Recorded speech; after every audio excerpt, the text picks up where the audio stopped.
नमस्कार, आप देख रहे हैं नेक्स्ट 9 न्यूज़ और मैं हूं आपके साथ दिनेश कुमार। महाराष्ट्र की राजनीति में कुछ भी संभव है। पिछले 4 सालों से तो लगभग हमें यही देखने को मिल रहा है। पिछले 4 सालों में महाराष्ट्र की राजनीति में जितनी सियासी उठापटक हुई, उतनी उठापटक देश के किसी भी राज्य की राजनीति में देखने को नहीं मिली। महाराष्ट्र की राजनीति में 2019 में विधानसभा के चुनाव हुए। उन चुनावों में शिवसेना और बीजेपी ने मिलकर चुनाव लड़ा, जबकि कांग्रेस और एनसीपी दोनों पार्टियों ने मिलकर चुनाव लड़ा। 2019 के विधानसभा चुनाव संपन्न होने के बाद शिवसेना और बीजेपी को महाराष्ट्र में बहुमत हासिल हुआ। 2015 के चुनावों की तर्ज पर जिस प्रकार देवेंद्र फडणवीस 5 साल तक सूबे के मुख्यमंत्री थे, उसी आधार पर एक बार फिर से बीजेपी ने देवेंद्र फडणवीस को महाराष्ट्र के सीएम की कुर्सी पर बैठा दिया। ये बात महाराष्ट्र की सत्ता की सबसे बड़ी पार्टी और पुरानी पार्टी, सबसे ज़्यादा महाराष्ट्र में वर्चस्व रखने वाली शिवसेना को नागवार गुजरी और शिवसेना ने बीजेपी से अपना नाता तोड़ दिया। उसके बाद उद्धव ठाकरे एनसीपी और कांग्रेस के समर्थन से महाराष्ट्र के मुख्यमंत्री बने।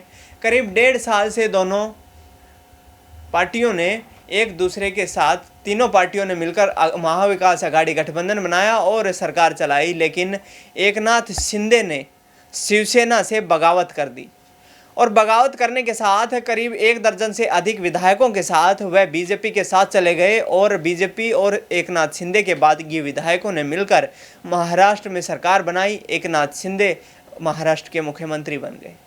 अब महाराष्ट्र में मराठा आंदोलन चरम सीमा पर है।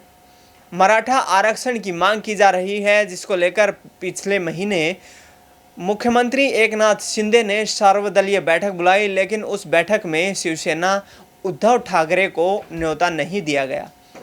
उद्धव ठाकरे की शिवसेना का कोई भी नेता इस बैठक में नहीं पहुंचा, क्योंकि उन्हें न्योता नहीं मिल पाया था और जिसके कारण वे बैठक से नदारद रहे। अब महाराष्ट्र की राजनीति की बड़ी तादाद में मराठा आरक्षण की मांग को लेकर भी एक बड़ा आंदोलन छिड़ चुका है।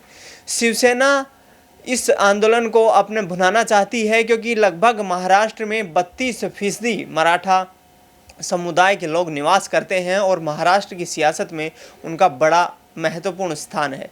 ऐसे में अब क्या 2024 के लोकसभा चुनाव में बीजेपी एक बार फिर से शिंदे को बाहर निकालकर फेंक देगी, या एकनाथ शिंदे के साथ चुनाव लड़ेगी, या फिर एकनाथ शिंदे की शिवसेना बीजेपी के साथ मिलकर चुनाव लड़ेगी, या लोकसभा चुनाव के बाद आगामी विधानसभा चुनाव में जो महाराष्ट्र में 2024 में ही लोकसभा चुनाव के बाद होने हैं, उनमें बीजेपी अकेले दम पर चुनाव लड़ेगी और शिवसेना एकनाथ शिंदे को महाराष्ट्र की राजनीति से बेदखल कर देगी।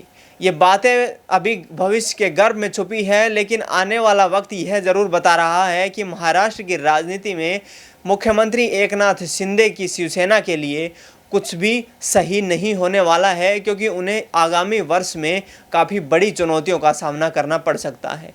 देश दुनिया की तमाम बड़ी खबरों के लिए आप देखते रहिए नेक्स्ट 9 न्यूज़। नमस्कार।